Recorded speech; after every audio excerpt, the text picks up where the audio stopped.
Votre cerveau essaie de contrôler et de prédire tout ce qui se passe dans votre vie. Et en réalité, un stress est produit lorsque vous ne pouvez pas prédire quelque chose, lorsque vous ne pouvez pas contrôler quelque chose, ou que vous avez l'impression que quelque chose va s'aggraver. Donc vous activez le système nerveux sympathique, le système combat-fuite. Et lorsque vous déplacez votre attention d'une personne à une autre, d'une chose à une autre, d'un endroit à un autre ou d'un problème à un autre, vous savez, chacun de ces différents éléments a son réseau neuronal dans votre cerveau. Ensuite, il y a une libération d'hormones qui vous mettent en état d'alerte. Faites attention, il y a un danger.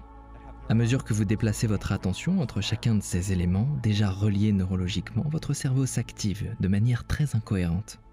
En fait, vous pouvez même déclencher une réaction au stress simplement en pensant à vos problèmes. Et c'est ce que font la plupart des gens. Donc si vous êtes coincé dans les embouteillages, le cœur se met à accélérer, parce qu'il essaie d'envoyer du sang vers vos extrémités sous l'impulsion du système nerveux, qui signale la présence d'un prédateur, d'un danger. Le cœur, en accélérant, augmente la pression artérielle et il commence à battre de manière effrénée. Il commence à battre de manière plus anarchique, plus incohérente. Donc, lorsqu'il y a cette incohérence dans le cœur et dans le cerveau, lorsque vos fonctions biologiques enregistrent des ondes incohérentes, ces ondes se croisent, comme si elles s'annulaient mutuellement. Et lorsque cela arrive, il y a moins d'énergie disponible dans le cerveau.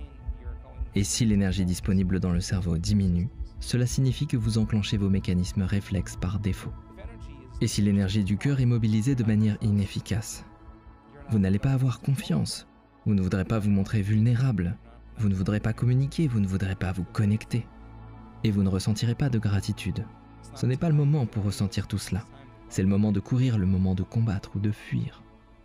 Ok, donc la plupart des gens se disent « D'accord, j'ai eu une journée stressante. J'étais stressé toute la journée. » À la fin de la journée, ils allument la télévision et se détendent. La chose importante à comprendre est que si vous comptez sur quelque chose à l'extérieur de vous pour changer cet état émotionnel, alors vous deviendrez dépendant de cette chose. Mais est-il possible de commencer à créer plus de cohérence dans votre cerveau ? La réponse est oui, parce que lorsque vous êtes sous l'influence de la biochimie de la survie, vous réduisez votre champ de perception. Par exemple, lorsque vous entendez quelque chose bouger dans un buisson, vous vous figez et réduisez votre champ attentionnel. Et c'est cette attention sélective qui tend à devenir obsessionnelle. Lorsque nous sommes stressés, nous réfléchissons trop et nous surinterprétons. Ce que nous avons découvert, c'est que cela amplifie l'incohérence du cerveau et prolonge l'incohérence du cœur. Alors nous nous sommes dit, ok, si le cerveau réduit son champ attentionnel et devient trop alerte, que se passerait-il si nous lui apprenions à faire autre chose ? Si nous lui apprenions à élargir son champ attentionnel, au lieu de se concentrer sur quelque chose de matériel ou sur quelque chose de connu, il suffirait d'ouvrir l'attention afin qu'elle ne soit focalisée sur rien de spécial. Et cet acte d'élargissement de l'attention amène une personne à se détourner des pensées pour commencer à observer et à ressentir. C'est ce qui commence à ralentir les ondes cérébrales. La tendance à déplacer constamment votre attention d'une personne à une autre ou d'un problème à un autre fait que le cerveau s'active comme un orage dans le ciel, de manière tumultueuse. Et lorsque vous commencez à ouvrir votre conscience et à prendre de la distance avec les implications émotionnelles, nous l'avons observé des milliers de fois. Les connexions neurologiques activées de manière chaotique se mettent à se synchroniser. Et ce qui dans le cerveau se synchronise s'harmonise. Alors le cerveau devient plus harmonieux et entre en cohérence. Si vous pouviez apprendre à déposer votre attention sur votre cœur, car là où vous placez votre attention, vous placez votre énergie, à réguler votre respiration, à ralentir votre souffle, même si ce n'est que pour 1 minute, vous pourriez commencer à changer votre activité cérébrale.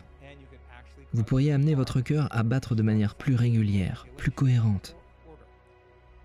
Si vous vous dites « D'accord, je vais travailler avec le corps, et je vais commencer à respirer, et je vais commencer à ressentir les émotions que je veux vraiment ressentir. » Oui, cela pourrait prendre quelques minutes pour y arriver.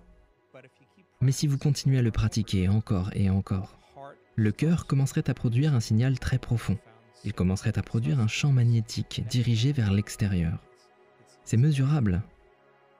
Et maintenant, votre cerveau serait cohérent. Ce qui signifie aussi que vous seriez plus aligné avec vos intentions. Votre cœur serait plus cohérent. Ce qui signifie que vous pourriez ressentir des émotions de votre futur désiré avant qu'ils ne se produisent. D'une certaine manière, cela agirait comme une sorte de signal Wi-Fi. Le cerveau est par nature un organe électrique. Il produit donc un champ électromagnétique autour de vous. Et le cœur aussi produit un champ magnétique qui semble attirer les choses vers vous. Et si c'était comme une force magnétique?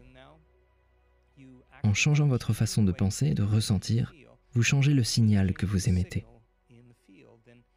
Et si vous pouvez maintenir cet état pendant une période prolongée, je crois que quelque chose de magique pourrait se produire dans votre vie.